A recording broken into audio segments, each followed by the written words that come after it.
हमारे देश में तेल के प्रति कोई वफादारी नहीं होती। इसलिए सबके घरों के किचन में कई तरह के तेल मिल जाएंगे, पर इस्तेमाल किसका और कितना करें, इस पर वे कंफ्यूज रहते हैं। इस कंफ्यूजन का सबसे बड़ा कारण यह है कि तेल का चयन करते समय हम कई बातों का ध्यान रखते हैं। स्वाद, आदत और सेहत। सेहत का नंबर सबसे अंत में आता है। लेकिन आजकल स्थिति थोड़ी बदल रही है। अब लोग सेहत के प्रति जागरूक हो रहे हैं, खासकर हार्ट अटैक के लगातार बढ़ते मामलों की वजह से। हाल ही में एक उपभोक्ता सर्वे में बताया गया है कि लोगों ने बड़ी तेजी से अपने किचन में रिफाइंड तेल के प्रवेश को वर्जित करना शुरू कर दिया है। मतलब बिल्कुल ना, रिफाइंड तेल बिल्कुल ना। उनकी जगह या तो देसी घी या ऑलिव ऑयल ले रहे हैं, बहुत हद तक सरसों तेल भी। पर बहुत से लोगों में ये कंफ्यूजन आज भी है कि दोनों में बेहतर कौन है। तो चलिए आज ये कंफ्यूजन दूर कर देते हैं। मैं नहीं, ये कंफ्यूजन दूर करेंगी न्यूट्रिशन और फूड एक्सपर्ट मिस दिव्या प्रकाश। उनसे ये जानने की कोशिश करेंगे कि क्या इन दोनों से बेहतर भी कोई विकल्प है।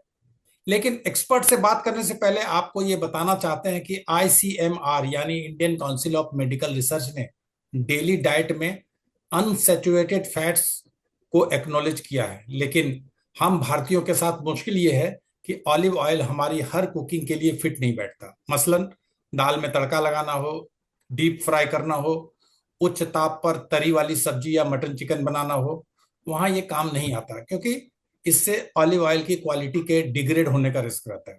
तो क्या ये काम देसी घी कर सकता है, या यहाँ सरसों तेल की एंट्री जरूरी है? बहुत कंफ्यूजन है। इस बारे में जानी मानी डाइटिशियन दिव्या प्रकाश जी से इस कंफ्यूजन को दूर करने की कोशिश करते हैं।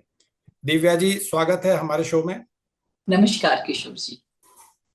जैसा कि मैंने कहा, आपने सुना होगा कि लोगों में बड़ा कंफ्यूजन है। तो पहला सवाल तो हमारा यही है कि बेहतर क्या है, देसी घी बेहतर है या ऑलिव ऑयल बेहतर है? मुझे आपके इंट्रो की सबसे अच्छी बात लगी कि लोगों में ऑयल के लिए वफादारी नहीं। मुझे ये बात बहुत अच्छी लगी कि और एक्चुअली ऑयल के लिए वफादारी की जरूरत भी नहीं। हमें एक ऑयल पे स्टिक होकर नहीं रहना है। पहले कुछ सालों तक लोगों के किचन में सिर्फ अगर वो मस्टर्ड ऑयल यूज कर रहे हैं तो मस्टर्ड ऑयल या रिफाइंड, मैक्सिमम लोग रिफाइंड ऑयल यूज करते थे। क्योंकि बहुत लोगों को मस्टर्ड ऑयल की फ्लेवर अच्छी नहीं लगती है, उसमें जो पंजेंट रहता है वो लोगों को पसंद नहीं आता है। तो लोग रिफाइंड ऑयल यूज करने लगे, पर धीरे धीरे ये रिसर्च में आना शुरू हुआ और रिफाइंड ऑयल भी बहुत तरह के आते हैं। एडवर्टीजमेंट में आप देखते होंगे मूफा फूफा बहुत तरह के ऑयल के बारे में ये बताते हैं। जैसे कि हमें समझना होगा कि ऑयल है क्या, ऑयल की हमारे बॉडी में रिक्वायरमेंट क्या है, ऑयल एक्चुअली खाना ही क्यों है ना। ऑयल एक मैक्रोन्यूट्रिएंट है, जिसे फैट एंड ऑयल जैसे तीन तरह के मैक्रोन्यूट्रिएंट होते हैं। कार्बोहाइड्रेट, फैट एंड प्रोटीन, तीन तरह के। तो उसमें फैट एंड ऑयल में ऑयल की कैटेगरी आती है। It's very important. ये हमारे बॉडी के लिए बहुत इंपॉर्टेंट है। सबसे ज्यादा इंपॉर्टेंट है कि जो हमारी विटामिन, जो कि माइक्रोन्यूट्रिएंट्स होते हैं, उनके absorption, specially vitamin A D E के एब्जॉर्प्शन के लिए फैट एंड ऑयल की बहुत जरूरी है। पर ओवर कंजम्पशन की जरूरत नहीं है।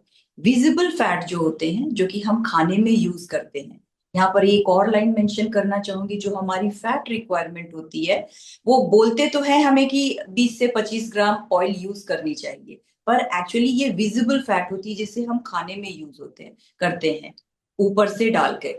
लेकिन फैट्स, इनविजिबल फैट्स भी होते हैं, जैसे दूध में होते हैं, सीड्स में होते हैं, नट्स में होते हैं, एग्स में होते हैं। तो इन सारी चीज की जो फैट्स होती है वो इनविजिबल होती है, पर हमारे बॉडी को फैट्स की बहुत ज्यादा जरूरत होती है। अब ये कंफ्यूजन है, मैं अभी सिर्फ विजिबल फैट की बात करेंगे, जिसके बारे में बोलते हैं 20 to 25 मिलीग्राम हमें पर डे यूज करना चाहिए। तो ये फैट क्या है, कौन सा ऑयल, इतने कम ऑयल में हमें कौन सा ऑप्शन लेना चाहिए। तो ये सबसे पहले इंडियन कुकिंग के अकॉर्डिंग समझना होगा कि हर कुकिंग ऑयल की एक स्मोक पॉइंट होती है। कोई भी, जब हम ऑयल को गर्म करते हैं तो बोलते हैं ना, तड़का के लिए उससे धुआं निकलने लगता है, तब हम तड़का डालते हैं। तो वो स्मोक पॉइंट है, हर ऑयल की अलग होती है। जैसे घी और ऑलिव ऑयल की बात करते हैं, तो घी आइडियली सैचुरेटेड फैट सकती है। आपने देखा है, और सिंपल सा आप कैसे पता करेंगे कि ये सैचुरेटेड फैट है और ये अनसैचुरेटेड फैट है? जो सैचुरेटेड फैट होते हैं वो रूम टेम्परेचर पे जम जाता है। आपने देखा होगा देशी घी कितनी भी गर्मी में थोड़ी सी जमी ही हुई रहती है, लेकिन जो अनसैचुरेटेड फैट होते हैं वे रूम टेम्परेचर पे लिक्विड होते हैं। तो olive oil is unsaturated fat. और हमेशा बताते हैं कि सैचुरेटेड फैट्स को अवॉइड करना चाहिए, पर देशी घी उसका एक एक्सेप्शन है। देशी घी में विटामिन ए, डी, ई के पाया जाता है। ये एब्जॉर्प्शन के लिए बहुत अच्छा होता है।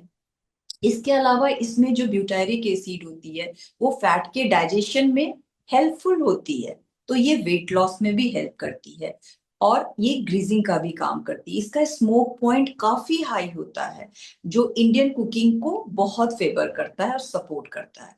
मैं तुरंत आती हूँ ऑलिव ऑयल पे। ऑलिव ऑयल अनसैचुरेटेड फैट है, मतलब रूम टेम्परेचर पे लिक्विड होता है और इसमें मूफा, मोनो अनसैचुरेटेड फैटी एसिड होता है।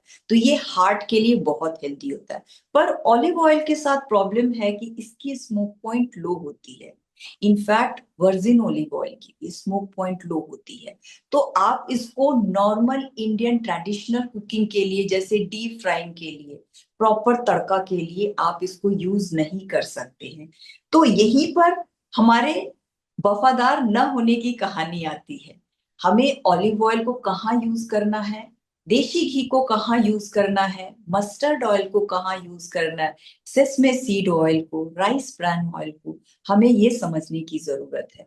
हमारी इंडियन कुकिंग बहुत रिच है, बहुत सारी वेराइटीज होती हैं। तो जब भी हमें तड़का देना है या कुछ फ्राई करना है, उस समय हम देशी घी को यूज कर सकते हैं, या रोटी पे लगानी है हम खा सकते हैं। पर क्वांटिटी हमें याद रखनी है कि एक दिन में 20 से 25 ग्राम ऑयल और फैट यूज करनी है, जो कि combination of oil and fats होनी चाहिए। जैसे कि अगर हमने 5 मिलीग्राम अगर देशी घी यूज किया, होल डे के कुकिंग में हमने 15 to 10 gram another olive oil को यूज किया, तो 5 ग्राम जो है हम राइस ब्रांड को यूज कर रहे हैं, 5 ग्राम मस्टर्ड ऑयल को यूज कर रहे हैं। जैसी हमारी कुकिंग है, तो सब्जी आपके आपके कहने का मतलब है कि हमने घर में अपने किचन में 3-4 तरह के तेल रखने चाहिए। जी जरूर, क्योंकि कोई भी एक ऑयल कंप्लीट ऑयल नहीं होती है। अगर एक ऑयल मूफा है तो हमें मस्टर्ड ऑयल रखनी होगी जो कि पूफा है। हमें सभी अनसैचुरेटेड फैट में भी मूफा एंड पूफा, सभी ने सुना होगा, poly unsaturated fatty acid, mono unsaturated fatty acid. और ये एक कॉम्बिनेशन ऑफ ऑयल के यूज से ही हमारी जो ये हेल्थ की रिक्वायरमेंट है वो पूरी हो सकती है। तो देशी घी सैचुरेटेड फैट होने के बावजूद भी बुरा फैट नहीं है, पर उसकी क्वांटिटी हमें समझने की जरूरत है। और ऑलिव ऑयल को जैसे सैलेड सीजनिंग में डालनी है, या कुछ हल्का सा ऐसे डालना है दाल में, जैसे बहुत हाई तड़का नहीं देना, तब हम यूज कर सकते हैं। अदरवाइज इसकी स्मोक पॉइंट, और जब स्मोक पॉइंट को ऑयल क्रॉस कर जाती है तो वो हेल्थ बेनिफिट देने के बजाय वो हमारे हेल्थ को नुकसान पहुंचाती है। तो कुकिंग प्रैक्टिस में कौन सी कुकिंग प्रैक्टिस करनी है, हमें क्या खाना बनाना है, उसके अकॉर्डिंग हमें अपने ऑयल का सिलेक्शन करना चाहिए। एक लास्ट क्वेश्चन। हाँ जी। ऑलिव ऑयल के बारे में ये 2 तरह के ऑलिव ऑयल का नाम आता है, वर्जिन ऑलिव ऑयल और ऑलिव ऑयल। ये दोनों में फर्क क्या है और बेहतर कौन सा है?